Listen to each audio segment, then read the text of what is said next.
welcome Ranger fans to our midweek coaches show, where as we do each week, we will look back at the previous week in Ranger athletics, and then we'll end the show by looking at what's coming ahead. And we will start with football. Last Friday night, we went out to East Central High School for our last non-district game, and had an unusual night. It took us 4 hours, but eventually we got a 45-7 win. We had a lightning delay on the very last play of the first quarter, and had to evacuate the stadium for almost 2 hours before we resumed and picked it up, and had a short halftime.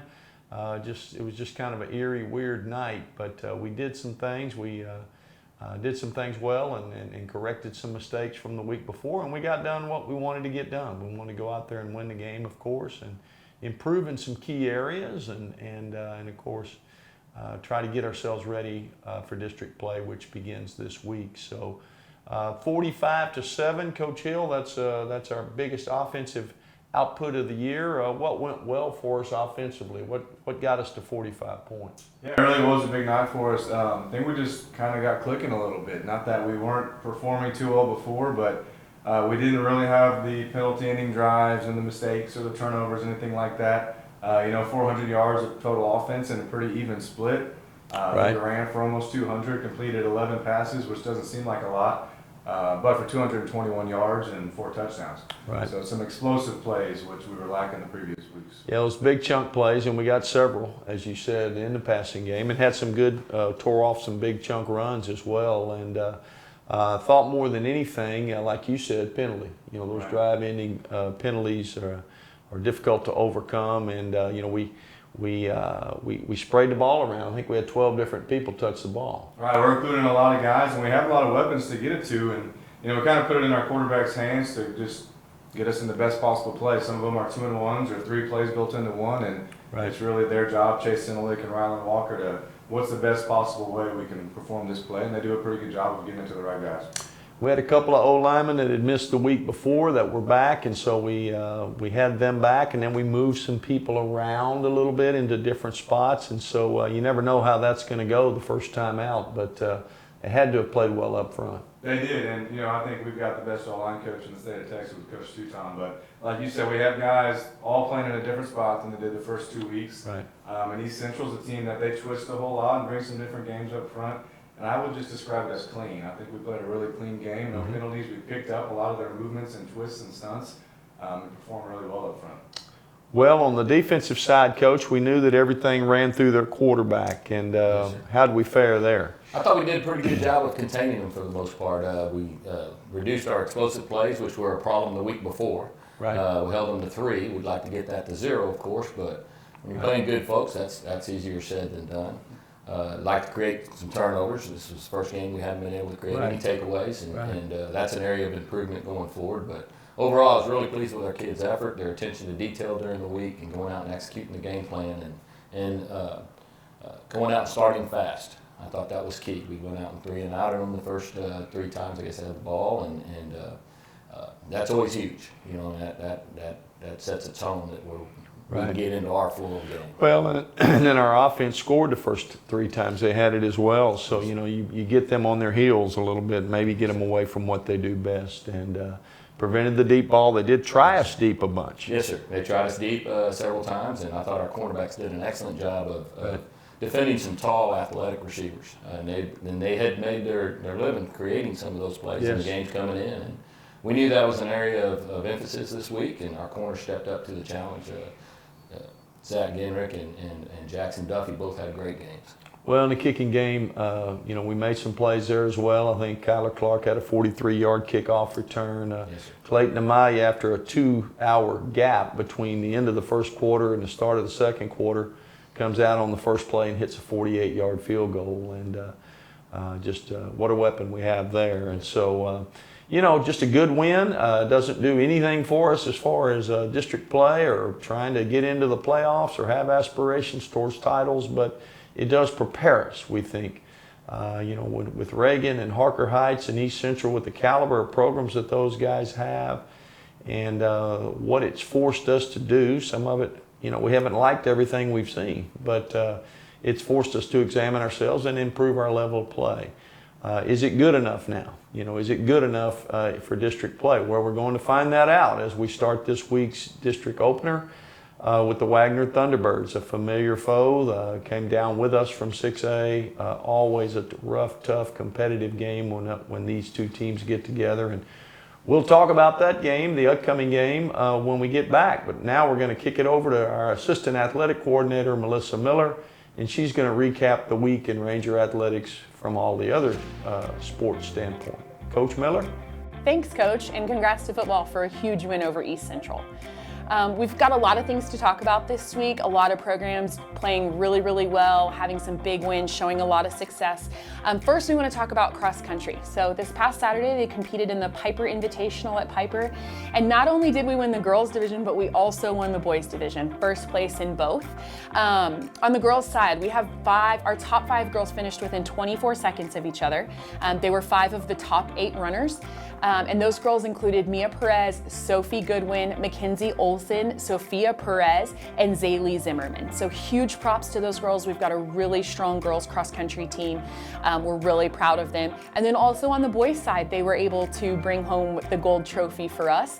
The boys were led by Schaefer Robertson in 3rd place and then Braden Youngdahl in 4th place. So huge congrats to them. Great weekend. Congratulations to Coach Hall and Coach Nunley.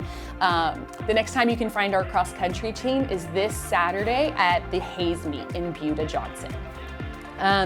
Water polo played this past Saturday against Canyon Lake. Only the boys played, and they lost by 1 goal. It was a really interesting match. I got to go out there, and again, I say this every week, but if you haven't gotten to watch them, it is a lot of fun. The games don't take very long, but those kids are active, they are physical, and it's actually really, really fun to watch. So I encourage you to get out there. Yesterday, however, they played against Canyon. The girls were successful, winning 14-3. The boys lost 15-9, but again, improving every single game. We're very proud of them and looking forward to watching them play some more.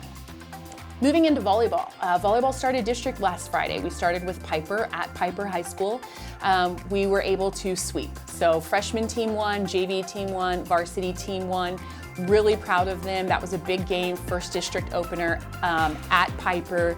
And we're just really proud of the composure that the girls showed and the way that they were able to go in and take care of business. And then last night we headed out to Veterans Memorial for our 2nd district match. And all 4 teams, varsity, JV, freshman A, and freshman B, brought home wins.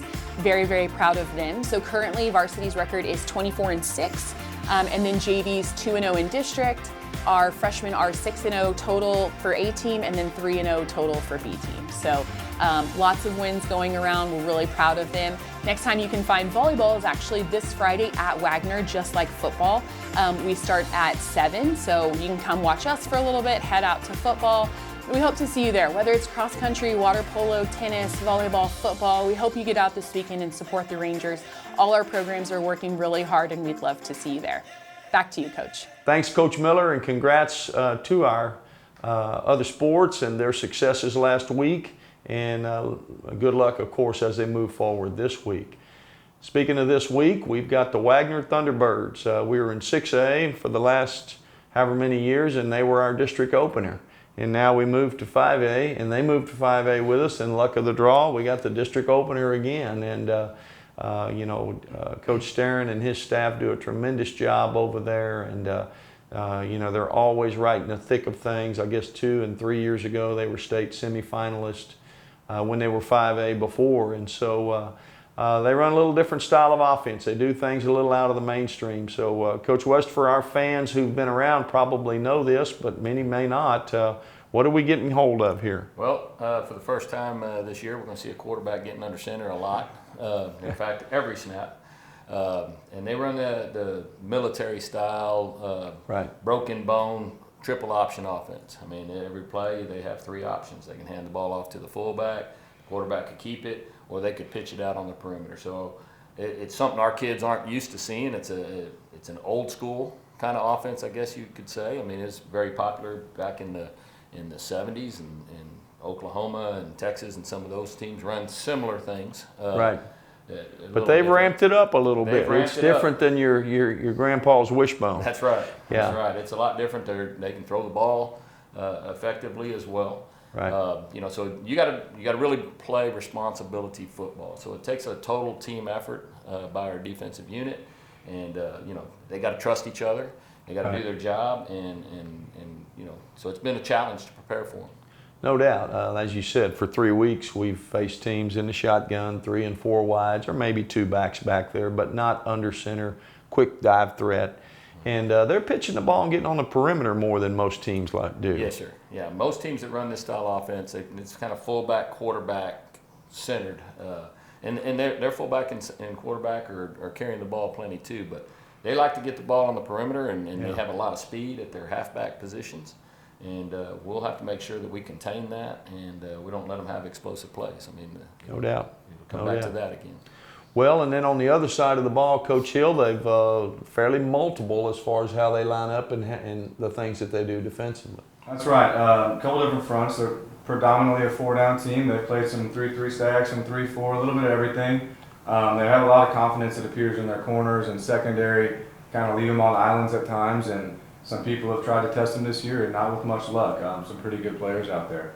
I would think, you know, they've got a returning guy on the D-line, 2 linebackers coming back, and like you alluded to earlier, we've been game planning these guys for a long time. And number 0, Nate Western, I feel like this is his 6th or 7th year starting for them. I'd like for him to graduate, but he has not yet done so. Yeah, they've got some good players. Yeah, good players up front and really everywhere, and got good closing speed. So what appears to be a good play oftentimes doesn't end up being a great play, you know, just an average play. And of course, they're very familiar with us. We're very familiar with them, having played so many times through the years. And you know, at the same time, we know there'll be some surprises out there Friday night, but our players will be ready for it, and we're eager, like everyone is, to open district play, and we will do so Friday night at Rutledge Stadium at 7 o'clock. We hope our Ranger fans will be there and support us. If they cannot but wish to watch the game, as always, it'll be broadcast live on the Rangers Network. You can have instructions on the screen how to become a subscriber if you're not already, and you can watch the game either way. So whether you're there in person or watching online, come support us and go Rangers.